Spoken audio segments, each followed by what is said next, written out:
Bonjour à tous. Alors, une petite vidéo aujourd'hui sur la 2020.12.5, ça y est, qui s'est installée sur ma voiture. Alors, on va plus particulièrement s'intéresser à la visualisation évidemment des vidéos qui sont enregistrées depuis le support USB, que ce soit une clé USB ou un disque dur depuis la voiture.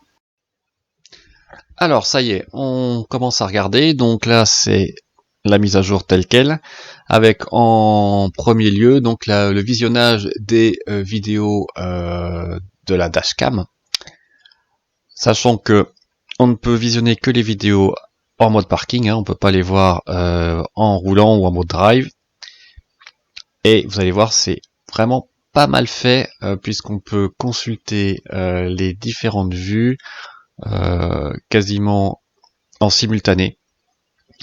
Donc ça veut dire que les quatre flux des caméras sont synchronisés au niveau du système de visionnage, au niveau du Media Central Unit. Donc ça c'est vraiment, vous allez voir, assez remarquable.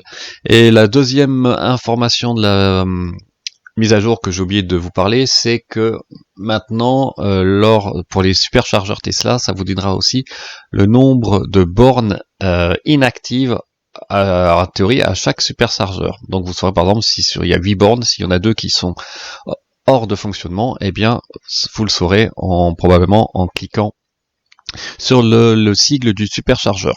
Alors j'en profite aussi pour juste vous dire que à l'heure actuelle, évidemment, il y a plein de superchargeurs qui sont fermés parce qu'ils sont dans des hôtels et que les hôtels sont fermés, donc on n'a plus accès. Et que j'avais un bug là avant, qui a priori a disparu maintenant, c'est quand je sélectionnais le superchargeur de Mulhouse, j'ai la batterie qui... Alors j'avais le message comme quoi le superchargeur était fermé, mais j'avais quand même la batterie qui se mettait en chauffe, ce qui était un peu dommage. Et donc là j'ai réessayé entre temps et a priori ça ne le fait plus, mais donc à surveiller. Alors maintenant on va regarder les vidéos en tant que telles. Vous voyez, ça c'est une vidéo de début mars. Vous avez bien les 4 écrans qui sont de chaque côté de l'écran principal. Là c'est la vue avant qui est sélectionnée en haut à gauche.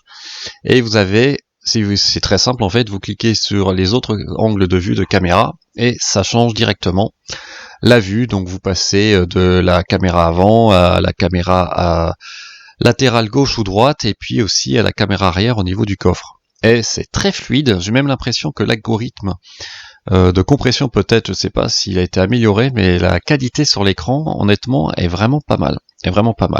Alors évidemment, il n'y a pas de son.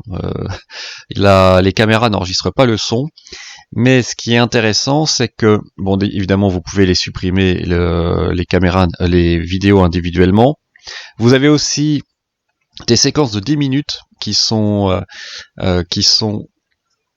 enregistrées, en tout cas associées, j'ai l'impression. Donc ça, c'est pas mal. Et surtout, en bas, vous avez la possibilité, avec l'onglet, de parcourir le différent temps de la vidéo en passant du début à la fin très facilement, comme sur YouTube en fait. Et on va en reparler un peu plus tard, comment ça marche. Là, je mets une autre vidéo.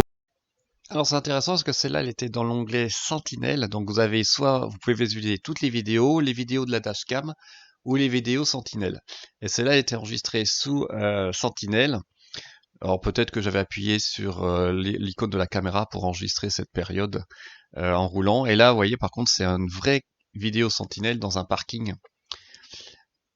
Alors là, on va en reparler après. Vous voyez, j'essaye de visualiser les différentes périodes de la vidéo en scrollant avec les différents temps. C'est pas facile de voir exactement ce qui se passe, parce que je vais vous le montrer après. En fait, on sait pas quand on scrolle avec le doigt si la vidéo est mise à jour en live, en temps réel ou pas. Et ce que vous allez voir en fait après, c'est que non.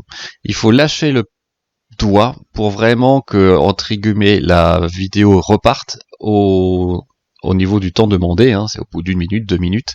Et on va bien le voir là sur cette vidéo là où il y a des enfants au fond. Et tant que je scrolle avec le doigt, la vidéo ne bouge pas. Par contre, dès que je vais lâcher le doigt, hop, la vidéo va se mettre à jour et se remettre exactement synchronisée au bon temps défini. Et ce qui est très intéressant aussi, c'est que les 3 autres caméras, évidemment, angle de vue, se mettent à jour en même temps. Donc tout est synchronisé. Bon, après, c'est une histoire de synchronisation des flux, mais en tout cas, le système fait très bien le distinguo entre les différents flux, mais ils sont bien synchronisés, donc vous mettez à 2 minutes, vous changez de caméra, vous êtes bien à 2 minutes. Aussi sur l'autre angle, ce qui permet d'avoir une vue vraiment complète qui se passe autour de la voiture exactement au même moment. Bon, ça paraît logique, mais c'est quand même un petit...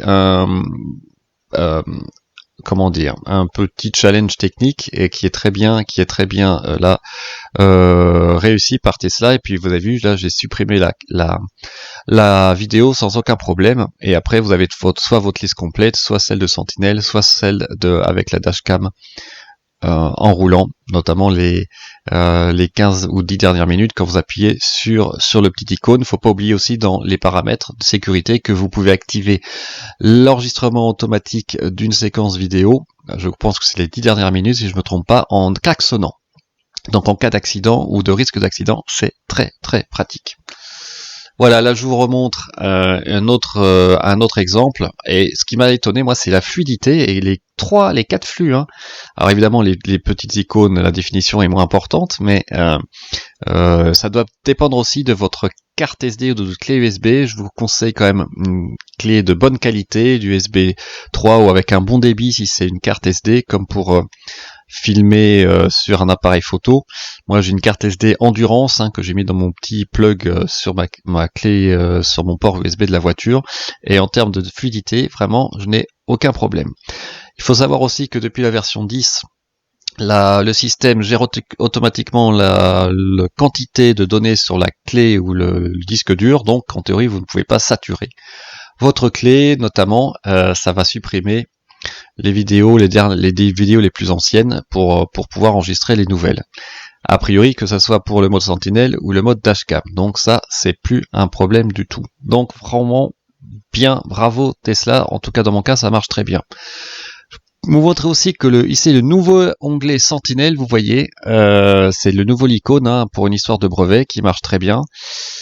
Et aussi au niveau de TeslaFi, eh bien c'est la première fois que je vois parce que je l'avais pas activé avant. Vous avez aussi par session, vous savez, vous avez la session en mode veille, la session en mode parking quand la voiture est réveillée, puis vous avez aussi les sessions en mode Sentinel. Donc vous pouvez aussi vérifier tout ça dans TeslaFi. Et concrètement, qu'est-ce que ça donne quand vous mettez le mode Sentinelle? Vous voyez, hop, vous rentrez dans la voiture, vous avez cette alarme qui dit que vous avez une alerte pendant que vous n'étiez pas là, et là c'est super, vous cliquez juste sur l'icône. Alors je suppose que quand il y a plusieurs alertes, il y a plus les vidéos se présentent les unes après les autres, mais là j'en ai qu'une, et vous voyez, pouf, je peux regarder exactement ce qui s'est passé. Là voilà, je me surveille moi-même en train de faire le tour de la voiture. Et la qualité, franchement, j'ai été étonné par rapport à ce que moi je pouvais avoir sur mon écran d'ordinateur. Il faudra aussi que j'enlève la clé, que j'essaye d'importer les vidéos sur mon ordinateur pour voir. Moi j'étais étonné. Alors bon, il fait très beau, etc. Mais rien à dire, rien à dire.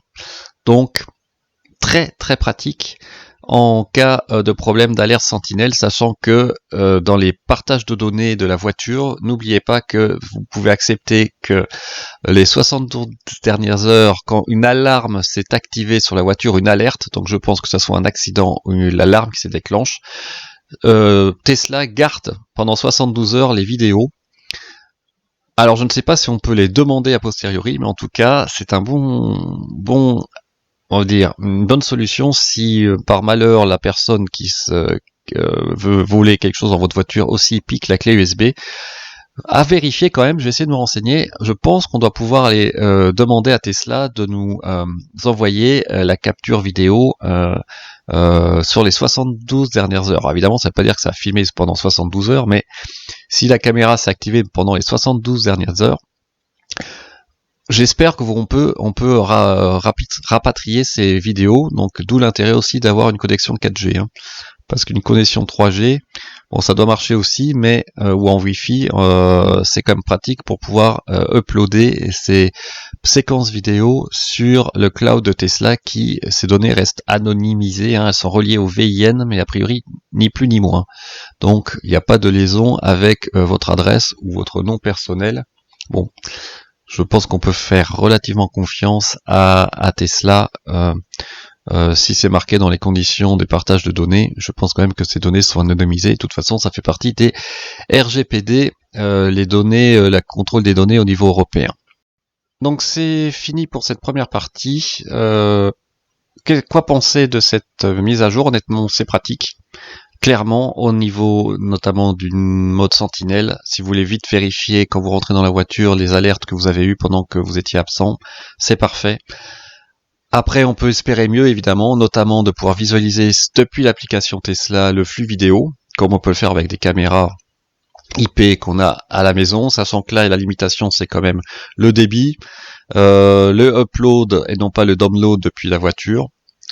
Mais on pourrait, par exemple, espérer que si le visionnage en direct des flux de la caméra n'est pas possible, même si le mode sentinelle est en marche, que Tesla donne accès à un site, à un cloud, où on pourrait accéder directement aux vidéos, puisque de toute façon, a priori, ils les enregistrent de leur côté. Alors je ne sais pas si l'alerte de sentinelle quand il y a un mouvement autour est aussi inclus dans ce cas. Je pense que c'est plutôt au cas d'alarme de la voiture qui se déclenche ou en cas d'accident. Je suis pas sûr qu'à chaque fois Tesla enregistre les vidéos quand Sentinelle se déclenche juste parce qu'il y a un mouvement qui est détecté autour de la voiture.